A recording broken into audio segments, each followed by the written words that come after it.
వి gold trusted gold buyers మీరు తాకట్టు పెట్టిన బంగారాన్ని విడిపించి ఈ రోజు ఉన్న మార్కెట్ ధరకు కొనబడును.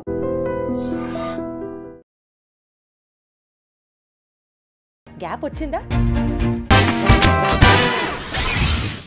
పద్ధతిగా జరిగినా జరగకపోయినా పథకం ప్రకారం జరగాలి. ఏంటిది పథకం అనుకుంటున్నారా?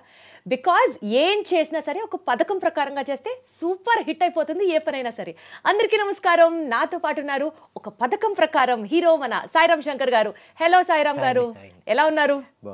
అసలు ఫుల్ జోష్తో ఉండాలి, ఫుల్ ఎనర్జీతో ఉండాలి కదా సార్, ఎందుకంత సటిల్గా హలో చెప్పారు? కొంచెం ఒక పథకం ప్రకారం కొంచెం కూడా అమ్మ బాబోయ్ డీసెన్సీయా. యాక్చువల్లీ ఒక మాట చెప్పండి, ఇంటర్వ్యూ స్టార్ట్ చేసే ముందు, గ్యాప్ వచ్చిందా, గ్యాప్ ఇచ్చారా? రెండు అండి. ఏదో ఒకటి చెప్పండి సార్. మీరు అడిగిన క్వశ్చన్లో రెండు ఉన్నాయంటున్నాను. ఒకటి గ్యాప్ వచ్చిందండి, తర్వాత కొంచెం గ్యాప్ తీసుకోవాల్సి వచ్చింది పరిస్థితులు. ఆ కాన్సిక్వెన్సెస్ ఏంటో వినొచ్చా? ఏం లేదండి, అంటే నేనైతే షూటింగ్లో రెగ్యులర్గానే ఉన్నా, కాకపోతే ఆ షూటింగ్స్ కొంచెం లేట్గా కరోనా తర్వాత మళ్ళీ ఆగడం, మళ్ళీ సెకండ్ వేవ్ రావడం, మళ్ళీ ఆగడం. సో అలా ఈ 3 ఫిల్మ్స్ కూడా అలా కొంచెం ఆన్ అండ్ ఆఫ్తో జరిగినాయి. సో దానికి ముందు 2017 నాది లాస్ట్ ఫిల్మ్ రిలీజ్ అయింది. 19లో షూటింగ్ స్టార్ట్ చేసాం, కరోనా వచ్చింది. ఇంకా ఆ గ్యాప్ ఈ గ్యాప్లా ఉందండి. సో ఇప్పుడు గ్యాప్ని బ్రేక్ చేస్తూ వస్తున్న ఈ సినిమా తర్వాత మళ్ళీ ఆ పాత సినిమాలన్నీ లైనప్ అయిపోయి ఇప్పుడు మళ్ళీ ఫుల్ బిజీగా ఉన్నారు అయితే? ఇప్పుడు ఒక పథకం ప్రకారం డెఫినెట్గా మీరు అన్నట్టు ఇంకొక సినిమా ఉందండి, అది కూడా రిలీజ్ అయిపోద్ది. అది కూడా రిలీజ్ అవుతుంది. Okay, super. ఈ సినిమా గురించి స్పెసిఫిక్గా మాట్లాడితే ఇది ఒక క్రైమ్ సస్పెన్స్ థ్రిల్లర్ మూవీగా ఒక పథకం ప్రకారమే వస్తున్నారా? కరెక్ట్ అండి, పథకం ప్రకారమే ప్లాన్ చేసి వచ్చేస్తున్నాం. అంటే ఎలా చెప్తున్నారు ఒక పథకం ప్రకారం? ఇలాంటి జానర్ సినిమాలు చేస్తే సినిమా సూపర్ హిట్ అవుతుంది, ఇలాంటివి మనం చేయలేదు కాబట్టి మనం చెయ్యాలి, అదా మీ ప్లాన్? అంటే ఇలాంటి జానర్ సినిమాల్లో కూడా మనకి కరెక్ట్గా ఆడిన సినిమాలోనే ఆడిన సినిమాలు కూడా ఉన్నాయి. సో మీ పథకం ఏంటని అడుగుతున్నా. నా పథకం ఈ సినిమా వరకు మేము తీసుకున్న ఏంటంటే అండి, విలన్ని చెప్పండి అని, విలన్ని మీరు చెప్పండి. సో ఫస్ట్ హాఫ్లో చూసి మీరు విలన్ ఎవరో చెప్తే, సెకండ్ హాఫ్ అయిన తర్వాత మీరు చెప్పిన వ్యక్తి విలన్ అయితే మీరు స్పాట్లో 10,000 తీసుకెళ్ళచ్చు. అంటే ఇది ఎప్పుడు వస్తుంది ఆఫర్? మీ ప్రెస్ మీట్ చూసా, ఏంటి ఇంత ఘనంగా చెప్తున్నారు, విలన్ ఎవరో గెస్ట్ చేయమని, ప్రైజ్ మనీ అనౌన్స్ చేస్తున్నారు, అసలు మీరేంటి, మీ గట్స్ ఏంటని అనుకున్నా. సో ఈ ఆఫర్ సినిమా ఫస్ట్ డే ఉంటుందా? విలన్ ఎవరో చెప్పండి సెకండ్ డే అంటే అందరికీ మార్నింగ్ షోకి. అంటే అంత కాన్ఫిడెంట్ అంటే విలన్ ఎవరో చెప్పలేం. స్క్రీన్ ప్లే అలా ఉందండి. అంటే డైరెక్టర్ అంటే ప్రతి సినిమాకి ఏదో ఒక ప్రమోషన్ పట్టుకుంటాం మనం, బట్ ఈ సినిమాలోనే కథలోనే ప్రమోషన్ ఉంది, దాన్ని పట్టుకుందామని స్టార్ట్ చేసాం. మనలో మన మాట సార్, విలన్ ఎవరండి? విలనే. ఎంత చెప్పినా చెప్పట్లేదుగా మీరు, అసలు ఎంత అడిగినా. బాగుంటుందండి, మీరు చూడండి. మీరు ఇంకొక ఏమంటారు దాన్ని, ఒక సస్పెక్ట్ కొంపతీసి మీరే విలనా? అదే నేను అంటున్నానండి. అసలు ఏం చేసినా ఆయన అయితే విలన్ ఎవరో చెప్పట్లేదు. ఫస్ట్ డే ఫస్ట్ షోకి వెళ్ళాకే అర్థమవుతుంది విలన్ ఎవరు అన్నది. సరే అయితే, సో జనరల్గా అండి మీ కెరియర్ గురించి కానీ మీ ఫిల్మోగ్రఫీ గురించి కానీ మాట్లాడాల్సి వస్తే, ఎవరికైనా ఒక హీరోగా ఎస్టాబ్లిష్ అవ్వాలి అని అంటే, ఒక ఆర్టిస్ట్గా ఎస్టాబ్లిష్ అవ్వాలి ఇండస్ట్రీలో అంటే, ఇనీషియల్ ఇయర్స్ అనేది క్రూషియల్ పీరియడ్. ఇది అయిన తర్వాత నెక్స్ట్ ఒక సక్సెస్ రావచ్చు, లేకపోతే కొంచెం స్ట్రగ్లింగ్ పీరియడ్ అయిన తర్వాత కొన్ని బెనిఫిట్స్ని ఎంజాయ్ చేయొచ్చు, ఇట్లా ఉంటుంది గ్రాఫ్. మీరు లాంచ్ అయినప్పటి నుంచి first 3 movies were like super blast, later on flops రావడం స్టార్ట్ చేసాయి, విచ్ ఇస్ కంప్లీట్లీ రివర్స్. ఎలా చూస్తారు దీన్ని మీరు? అదే సక్సెస్లో ఇది కూడా ఒకటి అని నేను ఎప్పుడు ఫిక్స్ అవుతానండి. ఇప్పుడు మీరు అన్నట్టు 143 తర్వాత బంపర్ ఆఫర్ వరకు బాగున్నాయి కదా, ఆ తర్వాత నుంచి సినిమాలు మనం అంటుంది ఏంటంటే సక్సెస్ కాలేదు. సో నేను ఫీల్ అయ్యేది ఏంటంటే, అది నా వర్క్. అంటే నా మామూలు మన పనిలోనే ఏంటంటే ఒకటి లో ఉంటుంది, ఒకటి హై ఉంటుంది. ఈ రెండు చేయడమే నా జాబ్ అని నేను ఫీల్ అవుతాను. అంటే శంకర్ గారు, ఈ ఇంటర్వ్యూ స్టార్ట్ చేస్తున్నారు కాబట్టి మీరు ఫస్టే మెన్షన్ చేసినట్లు చాలా డీసెంట్గా ఉండాలని ఫిక్స్ అయ్యి వచ్చారా? లేదండి, అదర్వైజ్ ఆల్సో స్థితప్రజ్ఞత మీకు చాలా ఎక్కువ, అట్లాగే అనిపిస్తుంది మీరు మాట్లాడుతుంటే. లేదు, అంతే అండి, నేను చెప్పింది అది. కాదు మీరేమడిగారు, ఎందుకు రీజన్ అన్నారు? రీజన్ ఎందుకు అనట్లేదు. యూజువలీ ఒక ఫెయిల్యూర్ తర్వాత సక్సెస్ తీసుకోవడం చాలా హ్యాపీగా అనిపిస్తుంది. ఒక సక్సెస్ తర్వాత ఫెయిల్యూర్ని యాక్సెప్ట్ చేయడానికి గట్స్ కావాలి, మళ్ళీ బౌన్స్ బ్యాక్ అవ్వాలంటే. సో ఆ ట్రాన్సిషన్ ఫేజ్ మీరు చూశారు కాబట్టి how did you cope up with it is my question. అదే నేనేమంటున్నానంటే అండి, నేను కూడా అదే చెప్పా. ఇప్పుడు కెరియర్ అంటేనే ఈ రెండు ఉంటాయి కదా, నేను రెండింటినీ సక్సెస్ వస్తే వెరీ హ్యాపీ అండి, అలా అని చెప్పి లో వచ్చిందని చెప్పి మనం దాన్ని పట్టుకుని నేను ఉండను. సో అందుకనే అసలు లాస్ట్ సినిమా ఏంటి నాకు నాకు నాకు నాకు అనవసరం, నెక్స్ట్ సినిమా ఏంటి, ఓకే అవునా నెక్స్ట్ ఏంటి, అంతే. ఇప్పుడు దాని గురించి నేను ఆలోచించనండి. Got it. Actually good for health also, good for everything, good for everybody. అదే చుట్టుపక్కల కూడా మంచిదండి. నేను అనేది అందరికీ కూడా ఈ థియరీని యాక్సెప్ట్ చేసుకుంటే గతం గతః, ప్రెజెంట్ దాని మీద ఫోకస్ పెట్టాలి is what you are saying. Correct అండి. 143 మూవీ టైంలో అండి బేసికల్గా ఆ సినిమా సూపర్ హిట్. పూరి గారు కెరియర్లో కూడా చాలా పీక్స్లో ఉన్నారు. ఈ సినిమాకి ఆయన డైరెక్ట్ చేశారు, ప్రొడ్యూస్ చేశారు. ఈ లెవెల్ ఆఫ్ ఎఫర్ట్ ఒక బ్రదర్గా పూరి జగన్నాథ్ గారి నుంచి మీకు వచ్చినప్పుడు మీ వైపు నుంచి ఉండే ఆ గ్రాటిట్యూడ్ ఫీల్ ఏంటండి ఆ టైంలో? ఆయన ఒక రాముడైతే నేను ఒక లక్ష్మణుడు టైప్లో ఉండిందా? లేదండి. సరే అండి, లేదు, వన్ వర్డ్ ఆన్సర్ చెప్పండి. లేదు చెప్తున్నాను. మీరు రాముడు అంటే లక్ష్మణుడు అన్నారు కదా, కాదండి. ఆయన మాకు ఎప్పుడు కూడా బ్రదర్ కాదు, దశరథుడు లాంటిడే. అది నాకు కానీ మా రెండో బ్రదర్కి కానీ మేము ఫాదర్ తర్వాత ఫాదర్ అంతే. సో అది అయితే ఎప్పుడూ ఉందండి. ఎందుకంటే ఇప్పుడు నేను అసిస్టెంట్ డైరెక్టర్గా ఫస్ట్ ఇండస్ట్రీకి వచ్చింది అన్నయ్య దగ్గర పనిచేశా. హీరోని చేద్దాం అని అనుకున్నారు అంటే నా మీద ఇన్వెస్ట్మెంట్ స్టార్ట్ అయింది. సో ఒక బ్రదర్గా ఇన్వెస్ట్ చేస్తారు చాలామంది, లేకపోతే ఇంకొక బ్రదర్లకి సపోర్ట్ ఉంటుంది. కాకపోతే నేను చూసిన మా అన్నయ్యలో ఏంటంటే దానికి ఎప్పుడు వెనకడ్డు, అంటే సపోర్ట్ చేయడానికి, బ్యాకప్ చేయడానికి. అంటే ఇప్పుడు ఫ్యామిలీలో చాలామంది ఒక లెక్కలు వేస్తూ ఉంటారు కదా, ఈ లెక్కలు ఇక్కడ ఉండవు. ఓ వండర్ఫుల్. ఉండవండి. ఇప్పుడు ఏంటి ఇప్పుడు సినిమా తీద్దాం, దీనికి ఒక లెక్క. ఇంట్లో కూడా అంటే వదిన దగ్గర నుంచి కూడా అలాంటిదే ఉండదు. కాబట్టి నేనేమంటున్నానంటే ఆయన ఎప్పుడూ కూడా ఈయన్ని ఎలా నిలబెడదాం, లేకపోతే మా రెండో బ్రదర్ని ఏంటి ఇప్పుడు నువ్వేంటి పాలిటిక్స్, ఏంటి సపోర్టు, ఓకే ఇటు సపోర్ట్. ఇది ఇప్పటికీ మీ ఇద్దరి మధ్యలో రిలేషన్ అలాగే ఉందా అండి? అన్నయ్యకైనా ఉందండి. పూరికి మీకు కూడా ఇప్పటికీ అదే ఉంది. బ్రదర్సే కదండి రిలేషన్. అదే అంటున్నా, అప్పటికి ఉన్న గ్రాటిట్యూడ్ ఫీలే కాకుండా ఉంటుంది కదా ఓవరాల్గా ఉంటుంది, ఉంది. Not to dig deep in to your family issues అండి, బట్ స్టిల్ ఒక చిన్న పాయింట్, లావణ్య గారికి పూరి గారికి మధ్యలో ఉన్న రిలేషన్ ఎంత స్ట్రాంగ్గా ఉంది? మంచిదే ఉంది కదండి, స్ట్రాంగే కదండి. సో ఇద్దరు అంటే ఎప్పుడో అన్నయ్య లవ్ చేసి ఇద్దరు ప్రేమించుకొని పెళ్లి చేసుకున్నది. సో ఇప్పుడు స్ట్రాంగ్గానే ఉంటారు. బయట వస్తున్న రూమర్స్కి సంబంధించి కానీ ఉంటాయి, ఆ రూమర్స్ మామూలుగా ఉంటాయి కదండి. బట్ అదే అంటున్నాను నేను, ప్రాక్టికల్గా ఇద్దరు బాగుంటారు ఇప్పుడు కూడా. 2000లో మీ బంపర్ ఆఫర్ రిలీజ్ అయిన తర్వాత, ఇందాక నేను అడిగిన నా ఫస్ట్ క్వశ్చన్, గ్యాప్ ఇచ్చారా, గ్యాప్ వచ్చిందా అన్న. 2010 ఆ టైంలో బంపర్ ఆఫర్ తర్వాత తిరిగి మళ్ళీ ఇప్పటిదాకా సినిమా లేకపోవడానికి మధ్యలో ఉన్న రీజన్స్ మీరు చెప్పిన కరోనా కానీ, సినిమాలన్నీ స్లోగా పట్టాలెక్కడం కానీ, ఇవన్నీ చూసుకుంటే ఆఫ్టర్ సచ్ బ్రేక్ మళ్ళీ సినిమాలు చేసేటప్పుడు what was that one feeling? ఈ సినిమా చేస్తే నేను ఇలా చేయాలి, ఈ సినిమా ఈ సబ్జెక్ట్ అయితే నేను చేయాలి, నా వైపు నుంచి నేను ఈ కరెక్షన్స్ చేసుకొని ప్రేక్షకుల ముందరికి వెళ్ళాలి.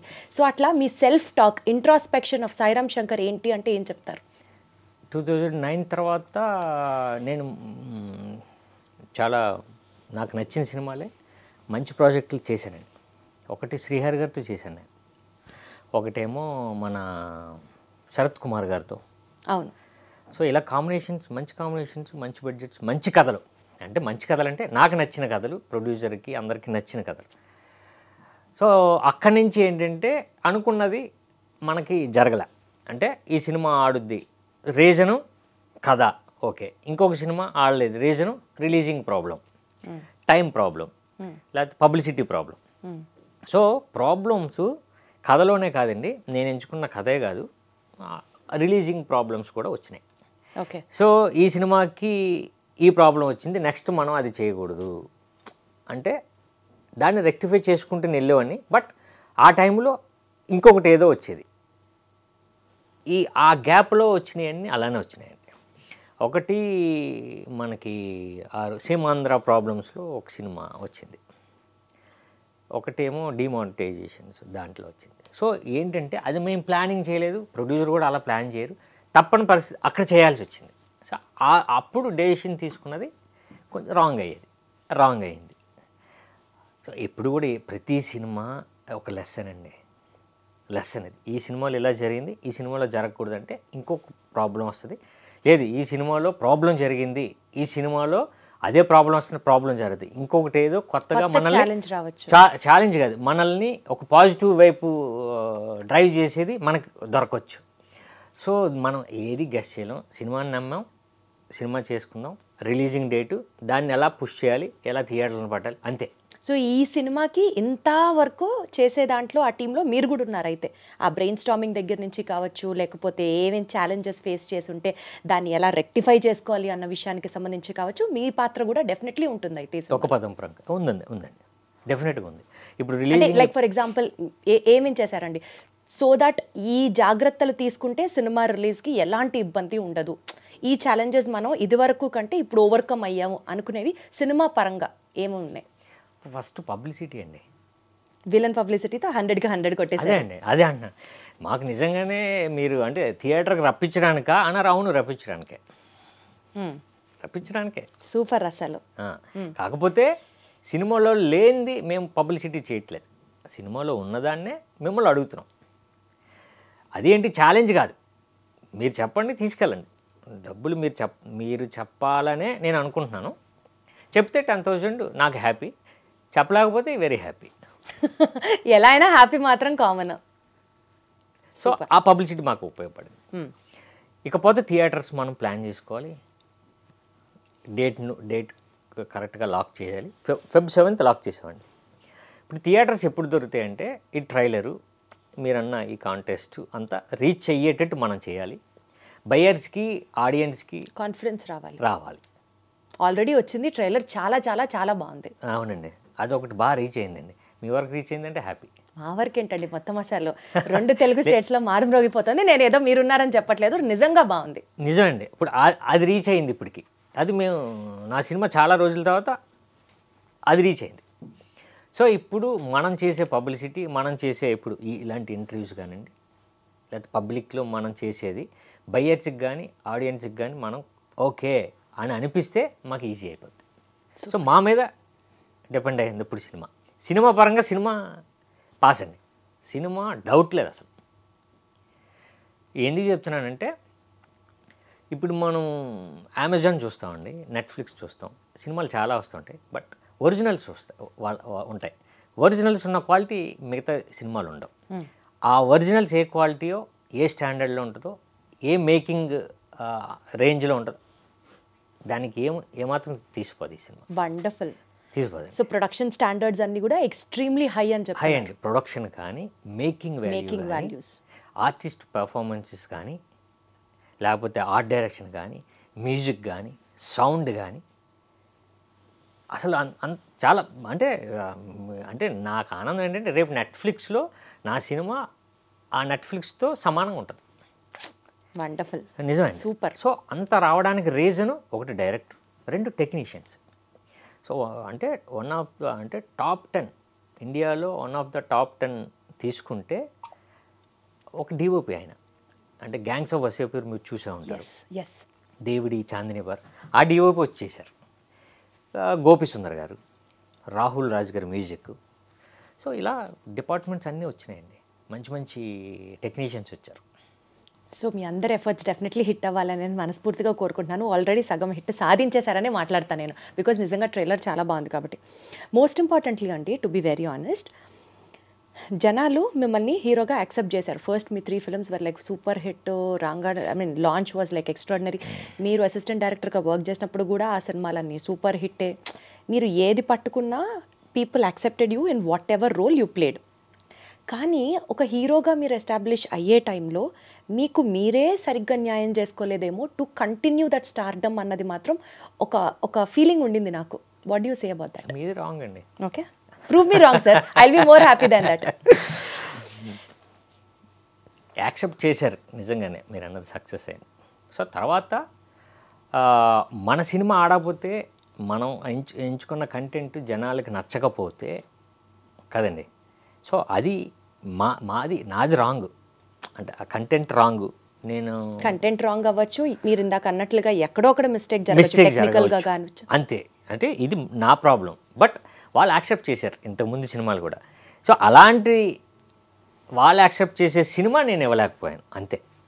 ఇప్పుడు మళ్ళీ వస్తే మళ్ళీ రెడీగా చూస్తారు, ఓకే బాగుంటుంది డెఫినెట్గా, ఓకే ఇప్పుడు కూడా బంపర్ ఆఫర్ చెప్తారు, లేకపోతే 143 చెప్తారు, ఇంకా గుర్తుంది.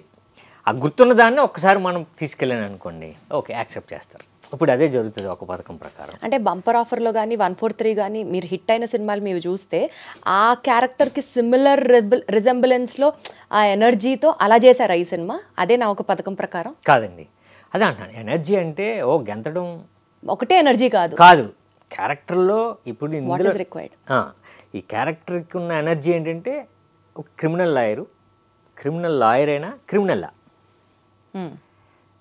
అన్నది ఈ క్యారెక్టర్లోని ఎనర్జీ. ఆ ఎనర్జీని అయితే నేను పెట్టే చేశానండి సినిమాలో. సో అందరూ ఏంటంటే ఎనర్జీ అంటే గెంతడం కాదు, మామూలుగా కూడా మీరు ఆ సినిమాలో ఎనర్జెటిక్గా ఉన్నారంటే ఆ ఎనర్జీ అంటే అది కాదు, మనకి లేని ఎనర్జీని ఆ క్యారెక్టర్లో మనం పెట్టడం. ఎగ్జాక్ట్లీ క్యారెక్టర్కి కావాల్సిన ఎనర్జీ ఇవ్వడమే ఎనర్జీ. అదైతే ఉందండి. సూపర్. కానీ క్రిమినల్ లాయర్గా చేశారు కదా, సో లాయర్గా మీరు ఒక రోల్ ప్లే చేస్తున్నప్పుడు లాయర్ హోంవర్క్ ఏమైనా చేశారా అండి? లాయర్స్ ఎలా నడుస్తారు, లాయర్స్ కోట్ ఎలా వేసుకుంటారు, లాయర్స్ టర్మినాలజీ ఏంటి, ఆ జానర్ ఏంటి చేశారా? ఏం చేశారు ఫన్నీగా చెప్పండి. డైరెక్టర్ కూడా దాని మీద బాగా రీసెర్చ్ చేశాడండి. జరిగిన ఇన్సిడెంట్ ఏంటంటే 3 days షూట్ చేసాం. ఫస్ట్ 3 daysలో నాకు అర్థమైపోయింది మనం ఎక్కడో మిస్ కొడుతున్నాం అని. అంటే చేస్తున్నప్పుడే ఏదో మనం తెచ్చుకుని చేస్తుంది అర్థమవుతుంది, నాకు అర్థమైంది.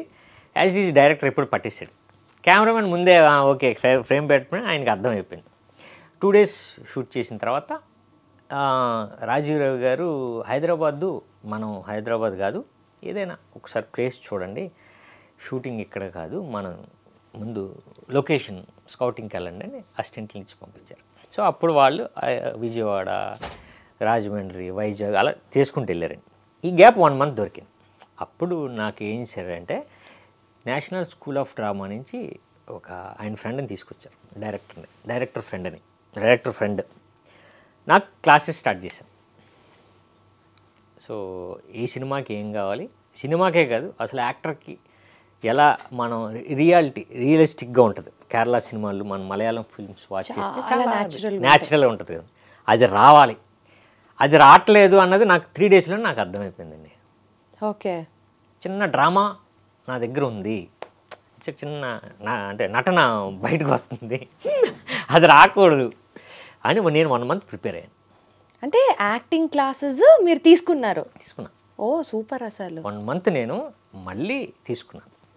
అప్పుడు సత్యానంద్ గారి దగ్గర తీసుకున్నాను, అది ఉపయోగపడింది అండి. ఇప్పుడు ఈ క్యారెక్టర్కి అసలు ఇంకా న్యాచురల్గా ఎలా మనం ఇన్వాల్వ్ అవ్వడానికి నేను 1 month తీసుకున్నాను. అప్పుడు మళ్ళీ మనం స్టార్ట్ చేసాం షూటింగ్. ఎస్పెషల్లీ లా లాంగ్వేజ్ అదే అంటున్నాను, దాంట్లో ఇవన్నీ మేము ప్రాక్టీస్ చేసాం. సో లాయర్ ఎలా ఉంటాడు, ఓకే ఇందులో లాయర్ ఏంటంటే క్రిమినల్ లాయరు, కాకపోతే ఒక్కొక్కసారి ఆడు చిన్న అలవాట్లు ఉంటాయి, అవన్నీ చేస్తూ ఆ కోర్టుకి ఎలా వస్తూ ఉంటాడు. సో అన్నీ మేము ప్రాక్టీస్ చేసాం. ఎస్పెషల్లీ ఆ లా టర్మినాలజీ ఏమైనా నేర్చుకున్నారా? అంటే స్క్రిప్ట్లో ఉంది, నేను నేర్చుకున్నాను కొన్ని స్క్రిప్ట్ పరంగా నేర్చుకున్నాను. సో బేసికల్గా మనం రెగ్యులర్గా వాడుకునే లా లాంగ్వేజ్లో పదాలు ఎక్కువ గూగుల్ చేసి వాటి మీనింగ్ తెలుసుకొని ఇంకాస్త ఫెమిలియర్ అవ్వడం, అలాంటి హోంవర్క్ ఏమన్నా చేశారా? అదే అండి, నేను ఏమంటున్నానంటే బేసిక్గా ఈ క్యారెక్టర్ ఏంటంటే పబ్లిక్ ప్రాసిక్యూటర్, అంటే పీపీ అంటే రెగ్యులర్గా ఇంకా గవర్నమెంట్ లాయర్ కదండి. సో కొంచెం సపరేట్గా ఉంటారు వీళ్ళు, అంటే మరి మన లాయర్స్ లాగా వాళ్ళు మూవ్ అవ్వలేరు కొంచెం, అంటే వాళ్ళకి సపరేట్ ప్రోటోకాల్ అది ఉంటుంది కదండి. సో అది కొంచెం తెలుసుకున్నాను నేను. ఓకే సూపర్ యా సినిమాకి అవసరం అలానే దానికి సంబంధించి యాక్టింగ్ కూడా రియలిస్టిక్ గా ఎలా కావాలో నేర్చుకున్నారు హోంవర్క్ బాగానే చేశారు మేడం పథకం ప్రకారమే హోంవర్క్ కూడా చేశారు జరిగింది అసలు టైటిల్ కి ప్రతిదీ సింక్ లో వెళ్తుందిగా సాయి గారు మళ్ళీ పూరి గారి విషయానికి వస్తానండి ఆయన యాజ్ అ డైరెక్టర్ జనాలు ఎంత ప్రేమిస్తారో ఎస్పెషల్లీ ఆయన మ్యూజింగ్స్ ఆయన ఇంటెలెక్చువల్ స్పీక్స్ ఆయన టాక్స్ కి కూడా ఒక separate set of fan base ఉంది అందులో నేను ఒక దాన్ని ఫస్ట్ లైన్లో ఫస్ట్ రోలో వచ్చే ఫస్ట్ అభిమాని ఎంత బ్యూటిఫుల్గా కనెక్ట్ అవుతామో ఇలాంటి డైరెక్టర్కి ఒక బ్రేక్ వచ్చిన తర్వాత మళ్ళీ ఎప్పుడు బౌన్స్ బ్యాక్ అవుతారు అని నిజంగా కోట్ల మంది ప్రజలు ఎదురు చూస్తున్నారు దానికి మీరు ఇచ్చే ఆన్సర్ ఏంటి ఇప్పుడు ఆయన లైఫ్లో జరిగింది అది కదా ఆయన అవ్వడం మళ్ళీ బౌన్స్ బ్యాక్ అవ్వడం అదంతా జరుగుతూనే ఉంది ఇప్పుడు మళ్ళీ ఆ బౌన్స్ బ్యాక్ మళ్ళీ అదే అంటున్నాను ఇప్పుడు పోకిరి టెంపరు ఇస్మార్ట్ శంకర్ మళ్ళీ ఇప్పుడు వస్తుంది అది కామన్ అంటే నేను అనేది ఏంటంటే కొన్ని రియలిస్టిక్ ఇన్సిడెంట్స్ లైఫ్లో ఎలా ఉంటాయంటే ఒక మనిషి కెరియర్ పీక్లో ఉన్నప్పుడు ఒక సెట్ ఆఫ్ హీరోస్ కానీ లేకపోతే ఇండస్ట్రీ కానీ సొసైటీ కానీ ట్రీట్ చేసే విధానం వచ్చి కలిసే విధానం ఒకలా ఉంటుంది ఒక మనిషి లోలో ఉన్నప్పుడు డౌన్ఫాల్లో ఉన్నప్పుడు ట్రీట్ చేసే విధానం ఒకలా ఉంటుంది ఈ రెండు ఇన్స్టెన్సెస్ ఇప్పుడు మీరు చూసిన వ్యక్తి ఒక లైవ్ ఎవిడెన్స్ అనుకుంటే ఎలా చూస్తారు దీన్ని అంటున్నాను మనుషుల మధ్యలో వచ్చిన చేంజెస్ కానీ సక్సెస్ని ఫెయిల్యూర్ని జనాలు యాక్సెప్ట్ చేస్తున్న విధానం కానీ how do you have to leverage it మనం అంటే మనిషి నేచరే అంతే అది కదండి మనం అంతే కదా సో మీరు అంతే అంటారా అందరూ అంతే సో అది తెలిసిన విషయమే కదా ఇప్పుడు సక్సెస్ ఉంటే మనం ఒకలా ఉంటాం సక్సెస్ లేనప్పుడు ఎదుటి వ్యక్తిలో మనం వేరే రకంగా ఉంటాం సో ఇది మనకు తెలిసిన మ్యాటరే కదా ఆయనకు కూడా ప్రాక్టికల్గా తెలుసు ఎప్పుడు కూడా ఇండస్ట్రీ గురించి ఎప్పుడైనా ఫీల్ అవ్వడం కానీ మీరు మళ్ళీ ఆయన్ని కన్సోల్ చేయడం కానీ లేకపోతే మీకు అలా ఎదురైన సిచ్యువేషన్ కానీ ఏమన్నా ఉందా is what I wanted to know అదే నేను ఏమంటున్నానంటే అండి అసలు దీనికన్నా ముందు ఆయన డైరెక్టర్ అవ్వకముందు చాలా ఉన్నాయి దీనికన్నా పెద్దవి అంతే కదా ఇదంతా ఆయన అందుకే ఎప్పుడు కూడా మీరు చూస్తే గ్యాప్ రాదు సినిమాకి అప్పుడు ఎవరు నెక్స్ట్ కాదా నెక్స్ట్ ఏంటి ఆల్టర్నేట్ ఎవరు వెళ్ళిపోవడమే వీళ్ళు కావాలి వీళ్ళతోనే చేయాలి ప్రాజెక్ట్ ఎప్పుడు ఆగదు కదండి ఆయన చేసుకుంటూ వెళ్ళిపోతూ ఉంటారు అంటే ఇంత ఈజీ గోయింగ్ లైఫ్లో ఏది వస్తే అది యాక్సెప్ట్ చేయడం మన పని మనం చేసుకుంటూ వెళ్ళిపోవడం మీకు కూడా ఆయన నుంచే వచ్చిందా ఈక్వాలిటీ 100% ఆయన నుంచే చూసి నేర్చుకున్నారంటారు ఏమో తెలీదు నాకు తెలిసి ఫస్ట్ డే నాకు 143 చేసినప్పుడు చాలా విషయాలు చెప్పారు అది నాకు ఇప్పటికీ గుర్తున్నాయి కొన్ని షేర్ చేసుకో చెప్పండి చెప్పరా అదేంటి అంతలా అనేసరి చెప్పరని మంచి విషయాలే కదా సాయిరామ్ గారు అదే ఇప్పుడు అయినా సరే చెప్పరు ఆయన సో ఏమవుతుందంటే నిజమే ఆయన చూసి నేర్చుకుందే కరెక్ట్గా ఏదో ఒకటి చెప్తాడు దాంట్లో చాలా విషయం ఉంటుంది మనకు ఉపయోగపడే విషయం అది చెప్పరు అంతేనా మంచిదంటే చెప్పచ్చు కదా అందరికీ ఉపయోగపడేదండి పాడ్కాస్ట్లో వచ్చినాయి అవే అప్పుడు చెప్పేవే ఇప్పుడు నెమ్మదిగా ఆయన చెప్తున్నారు ఓకే సో బేసికల్గా ఆకాష్ పురి గారి గురించి చెప్పాలంటే అసలు ఒక fully loaded fire loaded gun లాగా ఉంటాడు అండ్ ఆల్మోస్ట్ యాక్షన్ కూడా అద్భుతము ఒక ఫ్రెషర్ వచ్చి మూవీస్ చేస్తున్నట్లుగా అయితే ఇంప్రెషన్ ఎక్కడా రాలేదు అసలు too good in his acting levels మీకు తనకి ఉన్న రిలేషన్ గురించి చెప్పండి బాగానే ఉంటుందండి ఏమండి బాగానే ఉంటుంది కాదండి ఇంకాస్త ఎలాబొరేటెడ్గా చెప్పండి ఒక్క 1 వర్డ్ ఆన్సర్ 1 లైన్ కూడా కాదు జస్ట్ 1 వర్డ్ అంతే అంటే సినిమాల గురించి అయితే ఏం మాట్లాడుకోం ఏ సినిమా చేస్తున్నామో లేకపోతే ఎందుకో తన ఏజ్ కంటే ఎక్కువ మెచ్యూరిటీ ఉన్న మనిషిలాగా అనిపిస్తాడు నాకు ఎందుకంటే తనకి ప్రమోషనల్ ఇంటర్వ్యూస్ చేసినప్పుడు కలిసినప్పుడు మాట్లాడినప్పుడు this was what I felt నేను చెప్పేశాను కూడా తనకి డైరెక్ట్గా ఏజ్లో కన్నా ఉన్న మెచ్యూరిటీ మేబీ అది బయటకు వచ్చినప్పుడు అలా బిహేవ్ చేసిన maturity I don't think so ఓవరాల్గా కూడా ఈజ్ అ గుడ్ మెచ్యూర్డ్ గై అని అనిపిస్తుంది ఆ లెవెల్ ఆఫ్ మెచ్యూర్డ్ ఇంటరాక్షన్ అడుగుతున్నాం మీ మధ్యలో అదే మీరు అన్నట్టు కొంచెం కరెక్టే కొంచెం మెచ్యూర్డ్గా ఉంటాడు అంతా అండి అంటే ఆ ఏజ్కి తగ్గట్టు లాగా కొంచెం ఒక 5-6 ఇయర్స్ ఎక్కువ కొంచెం ఉంటాడు ఉంది అది అంటే బేసిక్గా అన్నయ్యతో ఉండి కదా కొంచెం అంటే ఆ మెచ్యూర్డ్ లెవెల్ కూడా పక్కన ఉన్న వ్యక్తిని బట్టి కూడా వస్తూ ఉంటుంది కదండి సో అలా వచ్చిందేమో నాకు తెలియదు సో ఇప్పుడు మీరు అసిస్టెంట్ డైరెక్టర్ నుంచి బికాస్ ఆఫ్ యాక్టింగ్ ప్యాషన్ వల్ల హీరోగా బికాస్ అది ఎంకరేజ్ చేశారు కావచ్చు మీకు ఇంట్రెస్ట్ కావచ్చు వాట్ ఎవర్ ఒక బ్రదర్ ఏమో డైరెక్టర్ ఇంకొక బ్రదర్ ఏమో ఇంటూ పాలిటిక్స్ యాక్టివ్ పాలిటిక్స్ అనుకుంటే మీరు ఇలా యాక్టింగ్లోనే ఉంటారా లేకపోతే మీరు కూడా డైరెక్షన్ సెలెక్ట్ చేసుకుంటారా లేకపోతే పాలిటిక్స్లోకి ఎంటర్ అవుతారు లేదు ఇప్పుడు డైరెక్ట్ చేస్తానండి డైరెక్షన్ చూస్ చేసుకుంటారా? No thought of entering in to పాలిటిక్సా? అప్పుడు వచ్చినప్పుడు మీతో మాట్లాడతానండి. అసలు ఎంత డిప్లొమాటిక్ ఆన్సర్ అంటే. మీరు అడిగే క్వశ్చన్ అంటే అది మనకు ఆలోచన లేదు కదండి ఇప్పటిదాకా. What is your plan is my question. ఇప్పుడు నేను ఇప్పుడు ట్రై చేస్తుంది నాకు తెలిసిన వర్క్ని మళ్ళీ వర్క్ని నేను స్టార్ట్ చేయడం. అంటే నేను అసిస్టెంట్ డైరెక్టర్గా చాలా సినిమాలు చేశాను. సో నాకు కూడా పూర్తి అవగాహన ఉంది. నేను కూడా కొంచెం రైటింగ్ సెక్షన్లో ఉన్నాను. సో నెక్స్ట్ అది చేద్దామని ఉన్నాను. సో నా ప్రయత్నం నేను స్టార్ట్ చేస్తున్నాను. చేశారా ఆల్రెడీ? చేస్తున్నాను. అంటే ఇంకా ఇప్పుడు ప్రొడ్యూసర్ కావాలి అంతే కదండి. సో నరేట్ చేయడం స్టార్ట్ చేశాను. లేదు ఈ సినిమా ఇప్పుడు బాగుంటుంది ఏమో, రేపు ఇంకేమైనా జరగవచ్చు. బట్ నా ప్రయత్నం మాత్రం ఇప్పుడు ఇమ్మీడియట్గా నేను కథని నా డైరెక్షన్లో నేను హీరోగా కథలు రాసుకున్నా. సో ప్రొడ్యూసర్స్ గారికి నచ్చింది అనుకోండి, నా ఎన్ని బడ్జెట్లో ఉంటే నచ్చింది అనుకోండి, ఓకే ఇది చేయగలదని నమ్మకం వచ్చింది అనుకో ఎక్కేస్తుంది. అదే అంటున్నాం. సో మ్యాక్సిమం మీకు ఆ వైపు వెళ్ళాలి అన్న ఒక ఆలోచన ఉంది. దానికి తగ్గట్టుగా మీరు కూడా ప్రణాళికలు సిద్ధం చేసుకున్నారు అంటే ఏంటి చేసుకున్నా అంటే కథ ఒకటి మనం రెడీ చేయాలి. మొత్తం అన్ని ఒక లైన్ లో ఫాలో అవ్వాలి అంతే అండి. ఇప్పుడు ప్రణాళిక అంటే కథలే కదా, అంతే కదా, అది రెడీగా ఉన్నాయి. ఇప్పుడు మనం వాళ్ళకి నచ్చాలి. ఇది కాక ఎప్పుడన్నా ఫ్యూచర్ లో పాలిటిక్స్ ప్రస్తావన వస్తే అప్పుడు మళ్ళీ మాట్లాడదాం. 2009-10 ఆ ప్రాంతంలో, అంటే మోర్ దాన్ 10 years, ఒక డికేడ్ యావరేజ్గా మాట్లాడుకుంటే ఒక 10 yearsలో మీరు చేసిన వర్క్స్ కానీ మీరు కొట్టిన హిట్స్ కానీ ఒక 10 yearsలో ఏం లేవు అని అనుకుంటే, ఒక 10 yearsని కనుక బేసిస్గా తీసుకుంటే సినిమా ఇండస్ట్రీ ఫేస్ అంతా మారింది. అంటే ఒక 10 yearsకి ముందరున్న ఫిల్మ్ ఇండస్ట్రీ వేరు, ఇప్పుడున్న ఫిల్మ్ ఇండస్ట్రీ వేరు. మోర్ దాన్ అ డెకేడ్ బ్రేక్ తీసుకున్న తర్వాత ఇప్పుడు ఆడియన్స్ ముందుకు వస్తున్నారు. మీరు ఒక స్ట్రాంగ్ పాయింట్ మీ గురించి కానీ, మీ సినిమా గురించి కానీ, మీ సినిమాలో వర్క్ చేసిన టెక్నీషియన్స్ గురించి కానీ, ఓవరాల్గా జనాలు ఫేజ్ ఆఫ్ ది ఇండస్ట్రీ మారిన తర్వాత మీరు చేసే ఈ ప్రయత్నంలో ఏ స్ట్రాంగ్ పాయింట్ చూసి ఈ సినిమాకి రావాలి, ఎందుకు కనెక్ట్ అవ్వాలి ఆడియన్స్ వచ్చి, ఏం చెప్తారు మీరు? ఇప్పుడు మనం డికేడ్ అన్నారు, 10 years అయింది, అంతా మారిందని. సో దాని గురించి మాట్లాడతాం. ఏం మారింది అని అనుకుంటే నేను నమ్మేది ఏంటంటే అండి, ఆడియన్ ఎప్పుడు మనం ఏది ఇస్తే, ఏ సినిమా ఇస్తే, ఏ జానర్ ఇస్తే అది బాగుంటే అది యాక్సెప్ట్ చేస్తాం. రైట్ అండి. జానర్సు తర్వాత లేకపోతే మారిపోయింది మొత్తం అంటే మారింది, కాకపోతే ఆడియన్స్ ఉన్నారు. ఇప్పుడు ఎగ్జాంపుల్ మనం తీసుకుందామండి. మొన్న రిలీజ్ అయిన పండగకి రిలీజ్ అయిన సంక్రాంతికి వస్తున్నాం అంటే అది ఆడింది కదా. అంటే ఇప్పుడు మనం మారనట్ట మీ దృష్టిలో మీరు ఏ పాయింట్ ఆఫ్ వ్యూలో ఆడియన్స్ మారింది, లేకపోతే ఆడియన్స్ టేస్ట్ మారలేదు,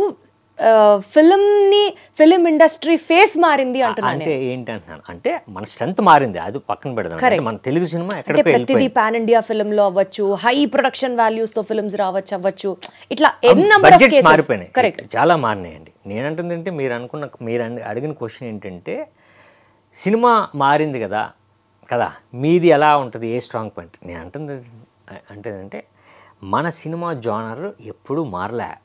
మనం ఈ మధ్య ఆ ఓటీటీకి అలవాటు పడి ఇది థ్రిల్లరు ఇప్పుడు అందరూ యాక్సెప్ట్ చేస్తున్నారు అనుకుంటున్నాం. కానీ బలగం ఆడింది, సంక్రాంతికి వస్తున్న ఆడింది, డాకు మహారాజ్ కమర్షియల్ ఫిల్మ్ ఆడింది. సో అలా లేదండి. ఇప్పుడు నా సినిమాకి వస్తే మీరు అన్నట్టు నిజంగానే మనకి ఇష్టమైన జానరు ఈ మధ్యకాలంలో ఎక్కువ మంది చూసేది థ్రిల్లర్, సస్పెన్స్, మర్డర్స్, ఇవే కదండి, ఇవే జరిగినాయి. ఆ కంటెంట్ తీసుకున్నాం మనం. ఒకటి. రెండు ఏంటంటే ఇందులో స్ట్రాంగ్గా మేము నమ్మేది ఒక మంచి కథ ఉంటుంది. ఆ కథలో ఉన్న మంచి ఎలిమెంటే మేము పట్టుకొని వెళ్తుంది. ఏంటంటే విలన్ సస్పెన్స్, సినిమాలో సస్పెన్స్ ఏంటంటే విలను. సో అది మంచి ఎలిమెంటే కదండి. అలాగని చెప్పి కథ కూడా చాలా స్ట్రాంగ్గా ఉంటుందండి, మంచి ఎమోషన్ ఉంటుంది, లవ్ స్టోరీ ఉంటుంది.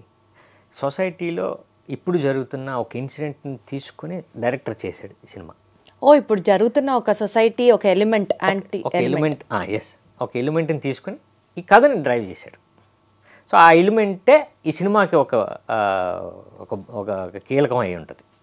సో ఇప్పుడు జరుగుతున్న పరిస్థితులను బట్టి ఇప్పుడు ఆడియన్స్ బాగా ఫీల్ అవుతున్న థ్రిల్లర్ సస్పెన్స్కి దగ్గరగా ఉన్నారు కాబట్టి ఈ సినిమా మీరు అన్నట్టు ఇది ఈ జానరు ఈ టైంలో కరెక్ట్.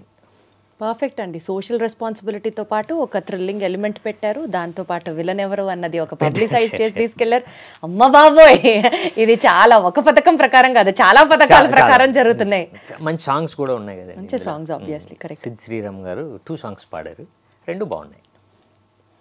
అర్థమైందండి, ఒక పథకం అయితే కాదు, ఇది చాలా పథకాలు. క్రిమినల్ లాయర్గా మీరు చేస్తున్నారు కాబట్టి సరదాగా కొన్ని lawyer related rapid fire questions అడుగుతాను, ప్లాన్ చేసుకొచ్చాను, అవి మీరు ఆన్సర్ చెప్పాలి. మీరు దయచేసి ఆ డిప్లొమాటిక్ గా కాకుండా లాయర్ లాగా మాట్లాడకుండా. మీరు కాదు లాయర్, నేను కాదు, ఆ క్వశ్చన్స్ నేను ఆన్సర్ చెప్పాలి. అంటే నేను ఇప్పుడు మిమ్మల్ని ఆ పుస్తకాల్లోంచి క్వశ్చన్ ఎట్టి పరిస్థితుల్లో కాదు, ఎందుకంటే మిమ్మల్ని అడగాలంటే నాకు తెలియాలి కదా. చెప్పండి. ఓకే, ఏది ఎక్కువ టఫ్ అండి, జడ్జిని ఫేస్ చేయడం కష్టమా, డైరెక్టర్ని ఫేస్ చేయడం కష్టమా? ఎలాంటి క్వశ్చన్ ఇది? ఇప్పుడు కాదండి, డైరెక్టర్ని ఫేస్ చేస్తాం, జడ్జిని ఎప్పుడు ఫేస్ చేసి మనకు ఎలా తెలుస్తుంది? అది అంటే ఏమో ఏమైనా జరిగితే చెప్తారేమో నా క్వశ్చన్. చెప్పండి. నేను జడ్జిని ఫేస్ చేశానండి, రిపోర్టింగ్ చేసేటప్పుడు జడ్జి గారి దగ్గర ఉన్నాను కానీ నేను ఫేస్ చేయలేదు. మీకు అర్థమవుతుందా? ఒక సీన్ రికార్డ్ చేసేటప్పుడు అంటారు డిప్లొమాటిక్ ఏంటండి, నేను ఫేస్ చేసి చెప్తున్నా మీకు. డైరెక్టర్ని ఫేస్ చేసి ఉంటారు. మీరు ఎప్పుడన్నా జడ్జిని ఫేస్ చేశారా? చేశాను. సింపుల్. జడ్జిని ఫేస్ చేయడం ఈజీయా, డైరెక్టర్ని ఫేస్ చేయడం ఈజీయా? ఎప్పుడు జడ్జి అన్నారు ఎక్కడో ఆయన అక్కడ ఉంటాడు కదా, అంటే తలెత్తి చూడడం కష్టం అండి చాలా. ఇప్పుడు డైరెక్టర్ మన పక్కనే ఉంటారు అండి. అసలు మీ డిప్లొమాటిక్ ఆన్సర్లకి నమస్కారం అండి. కాదు, ఇప్పుడు డైరెక్టర్ని ఫేస్ చేయడం కష్టమా అంటే, సరే మీరు చెప్పండి. నేను డైరెక్టర్ని ఫేస్ చేస్తే చెప్తానండి. నాకు డైరెక్టర్ గారిని ఫేస్ చేయడమే కష్టం, జడ్జిని ఫేస్ చేయడం కష్టం అని ఎప్పుడూ అనిపించలేదు. ఓ, అది మీకు ఎక్స్పీరియన్స్తో చెప్తున్నాను. అలాంటి ఎక్స్పీరియన్స్ మీరేమన్నా చెప్తారేమో, అసలు మీరు జడ్జిని ఎప్పుడు ఫేస్ చేశారు, ఆ ఎక్స్పీరియన్స్ ఇంకొకమేమో బ్యాక్ టు బ్యాక్ అనుకున్నాను. లేదు, మీరు అడగండి. నేను జడ్జిని ఫేస్ చేశాను ఒకసారి. అంటే మా ఇంట్లో మా ఫ్యామిలీస్లో మా ఊళ్ళో మాకు చిన్న తగులు ఉండేలండి, గొడవలు ఉండేవి. సో దానివల్ల మాకందరికీ అప్పుడు కోర్టు నోటీస్ ఇస్తే మొత్తం మా ఫాదరు మేమందరం మా ఫ్యామిలీ వాళ్ళు చాలామంది కోర్టుకి అటెండ్ అయ్యాం. ఒకసారి అటెండ్ అయ్యండి. సో ఇప్పుడు చెప్పండి, జడ్జిని ఫేస్ చేయడం ఈజీయా, డైరెక్టర్ని ఫేస్ చేయడం ఈజీయా? డైరెక్టర్నే. నాకు కూడా అదే టఫెస్ట్ పార్ట్ అనే అనిపించింది. Perfect, accepted. ఇప్పుడు చూడండి, చక్కగా అర్థమైంది. Okay, second question. ఒక టేక్ జరిగేటప్పుడు మ్యాక్సిమం నెంబర్ ఆఫ్ అబ్జెక్షన్స్ మీరు ఎప్పుడన్నా షూటింగ్ అప్పుడు ఫేస్ చేశారా? ఈ సినిమాకి చేశానండి. అది ఒక పథకం ప్రకారం సినిమాకి ఆవిడ కొంచెం అంటే ఎలా అంటే అండి, వైఫ్ మిస్ అయిపోయింది. సో చిన్న లోకల్ బార్లో ఫస్ట్ డే షూటింగ్ పెట్టారు. అంటే ఆడు ఎంత ఎమోషనల్ ఉండాలి, ప్లస్ బాగా డ్రింక్ చేసిన వాళ్ళ ఉండాలి, గడ్డం అది ఎంత పెంచుకొని ఉంటాను. లోకల్ బార్ అంటే వైజాగ్లో మనం బార్స్ ఉంటాయి కదండి సో దాంట్లో షూటింగ్. ఫస్ట్ డే నాకు షూట్ పెట్టింది ఒక నార్మల్ సీన్స్ అయితే ఓకే, అది చేయడం వల్ల చాలా ప్రాబ్లం వచ్చింది. ఏం ప్రాబ్లం వచ్చింది అంటే ఆ క్యారెక్టర్లోకి వెళ్ళాలి నేను. ఫస్ట్ డే ఆ క్యారెక్టర్లోకి వెళ్ళాలి. డైరెక్టర్ నాకు చెప్తా ఉన్నాడు, అన్నయ్య నువ్వు ఇలా చేయాలి, ఈ మూడ్లో ఉన్నాడు, ఇన్ని రోజులు అయిపోయింది అంటే వైఫ్ మిస్ అయ్యి నువ్వు బాగా వేరే మూడ్లో ఉన్నావు, సో నీకు ఆ షేక్ కావాలి, లేకపోతే అన్నీ నాకు చాలా టేకులు పట్టాయి. అయితే టేకులు పట్టలేదు కానీ నన్ను ప్రిపేర్ చేయడానికి టైం పట్టిందండి. వన్స్ ఆ షార్ట్ అయిన తర్వాత సినిమాలో నేను అది పట్టుకుని వెళ్ళిపోయాను. సూపర్. సో వన్స్ మనం ఇన్వాల్వ్ అయిన తర్వాత నాకు అలవాటు. మాక్సిమం అబ్జెక్షన్స్ తీసుకునే కేసు హ్యాండిల్ చేయాల్సి వచ్చింది ఈ సీన్ కోసం. ఈ scene noted. Very interesting. Super. అసలు చాలా ఇంటెలిజెంట్ అసలు దీనికి కాదు, మీరు క్యారెక్టర్లో లాకి ఈ సినిమాకి నాది బాగా మీరు. Thank you. ఇది మాత్రం డిప్లొమసీ లేకుండా చెప్పారు. Thank you. Next question. ఈ సినిమాలో మీ ఫేవరెట్ లీగల్ ఫ్రేజ్ ఏంటండి?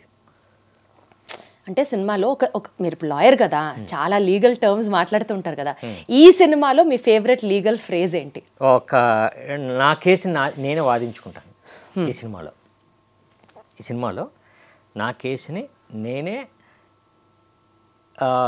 ఇలా చేస్తే అలా ఎందుకు జరుగుతుంది, ఎదుగుండి నా నా నా ఎవిడెన్స్ అని కేసును వాదించుకుని బయటకు వచ్చేస్తాడు. ఎందుకంటే మీరే విలన్ కాబట్టి చెప్దాం అంట తర్వాత. సో అది ఒక 5 to 7 minutes ఉంటుందండి. అది నాకు చాలా ఇష్టమైన సీన్ నాకు. సూపర్. అంటే మీకు చాలా షేడ్స్ కావాలా ఆ సీన్లో. ప్లస్ పోలీస్ ఆఫీసర్ నుంచి లాయర్ నుంచి అందరినీ మనోడు క్వశ్చన్ చేస్తాడు. వేసి ఆ కేసు నుంచి అలా చేసి ఆయన అనిపించి బయటకు వచ్చేస్తాడు. పోలీస్ చేతే అవును నేనే కరెక్ట్ కదా, అవును సార్ మీరే కరెక్ట్, బయటకు వస్తాడు. అంటే టోటల్ లా స్కిల్స్ అని ఒక లాయర్ స్కిల్స్ అన్ని పెట్టి చేసిన సీన్ అనమాట అది. ఆ సీన్ అదే ఇంకా హైలైట్ సీన్ ఉండబోతుంది. ఇంకా చెప్పుకుంటే చాలా హైలైట్ సీన్స్ ఉంటాయేమో, నాకు అర్థమైంది అంత. చాలండి ఈ సీన్ మంచి సీన్. సూపర్. అంటే అప్పటిదాకా ఎవరు నమ్మరు, అతనే కల్ప్రిట్ అనుకుంటూ ఉంటారు, మీరు వచ్చి జస్ట్ ఆ టర్నింగ్ పాయింట్ చూద్దామండి. అది కథలో ఎక్కడా దొరకరా ఆయన అసలు. కాదు అంటే సినిమాలో ఉన్నదే సస్పెన్స్ కదండి. సో లవ్ స్టోరీ అనుకో చెప్పవచ్చు మీకు. అంటే సినిమా రిలీజ్ అయ్యే వరకు ఆగలేకపోవడం ట్రైలర్ చూసిన తర్వాత ఉంది కదా. మీకు చూపిస్తా సినిమా రిలీజ్కి ముందే మీకు చూపిస్తా. సరే నోట్ దిస్ పాయింట్. చూపిస్తాను. Note this point. అయితే అంటే మీరు ఇంకా ఇలా చూడడం వల్ల మా సినిమాకి కూడా ప్రమోట్ అవుతుంది, మీరు కూడా చూడొచ్చు. ఫస్ట్ హాఫ్ అయిన తర్వాత మీకు సేమ్ ప్రైజ్ మీద పెడతాం, సెకండ్ హాఫ్ కూడా మీకు చూపిస్తాం. అప్పుడు మీరు సినిమా గురించి కూడా మాట్లాడాలి మీరు. 100% నోటెడ్. అయితే deal done. Deal done Bose గారు సమక్షంలో. Correct. Okay super. So next question అండి. ఒక హిస్టారికల్ ఫిగర్, చాలా హిస్టారికల్ ఫిగర్స్ ఉంటారు కదా మనకి, మన హిస్టరీలో, ఇండియన్ హిస్టరీలో చాలామంది హిస్టారికల్ ఫిగర్స్ ఉంటారు. వాళ్ళకి ఎవరికైనా మీరు ఒక కేసు వాదించాల్సి వస్తే ఎవరిని సెలెక్ట్ చేసుకుంటారు? అసలు డిప్లొమసీకి స్కోప్ లేదు. ఇది కూడా ఆయన డిప్లొమాటిక్గా ఆన్సర్ చెప్పారంటే ఇంకా అసలు ఫ్లాట్ అంతే. లేదండి చెప్పండి సార్. కరెక్ట్. ముందర నా డిస్క్లైమర్, నా భయం ఓడించడానిక గెలిపించడానిక? ఆయన కోసం చెప్పండి. అబ్బా ఆయన కోసం చెప్పండి. ఆయన కోసం ఎవరి కోసం వాదిస్తారు చెప్పండి.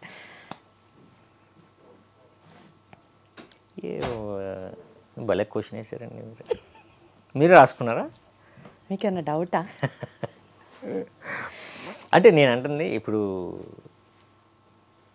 రావణాసురుడు ఉన్నారండి అనుకోండి. ఇప్పుడు నేను ఆయనకు వాదించే మీ క్వశ్చన్ నుంచి నాకు కూడా ఆన్సర్ రావాలి కదా. నేను ఆయన్ని ఏం చేయాలనుకుంటున్నాను, గెలిపించాలనుకుంటున్నానా, ఓడించాలనుకుంటున్నానా? మీ పర్సెప్షన్, యాంగిల్ ఆఫ్ పర్సెప్షన్ ఏంటి? ఎవరిని కేసు టేకప్ చేస్తారు ఇస్ మై క్వశ్చన్. ఏమన్నా నాకు అంత పురాణాల మీద అంత ఐడియా లేదండి. పురాణాలు అవసరం లేదండి, any historical figure will do.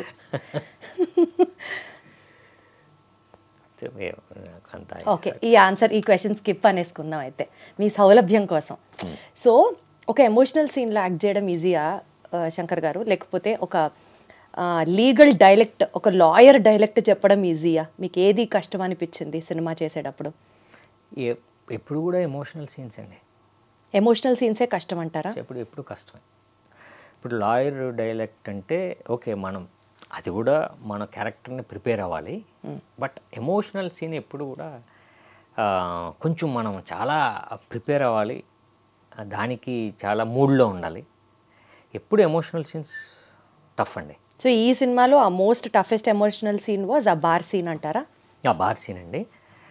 అంటే నేను ఫస్ట్ ఇన్వాల్వ్ అవ్వడానికి ఉపయోగపడింది ఆ సీన్, ఫస్ట్ అది పెట్టడం వల్ల. సో అక్కడి నుంచి సేమ్ ఆ సీన్ ఎలా ఉందో ఎండ్ వరకు నేను అలానే ఉండాలి. సో ఆ ఎమోషన్ క్యారీ చేస్తూనే ఉండాలి. ఎందుకంటే వాళ్ళలో చాలా స్ట్రగుల్ ఉంటుంది. మొత్తానికి ఆ వైఫ్ని కిడ్నాప్ చేసింది ఆయనేనా? ఆ క్యారెక్టరేనా? ఆయనే విలన్? డైరెక్టర్. ఆయనేనా విలన్? డైరెక్టర్ అంటున్నాను నేను. ఎవరు? ఇప్పుడు మీరు అమ్మాయిని సెలెక్ట్ చేసిందా? కిడ్నాప్ చేసింది ఆ హస్బెండ్ క్యారెక్టర్ చేసిన మీరేనా? అంటే మీరేనా విలను అంటున్నా, జస్ట్ అండర్స్టాండింగ్ అడుగుతున్నా. నేను కాదండి, ఈడు చేయలే, ప్రొడ్యూసరో లేకపోతే డైరెక్టర్ ఎవరో ఇద్దరులో ఎవరో చేశారు కిడ్నాప్. వాళ్ళు చేశారంటారా?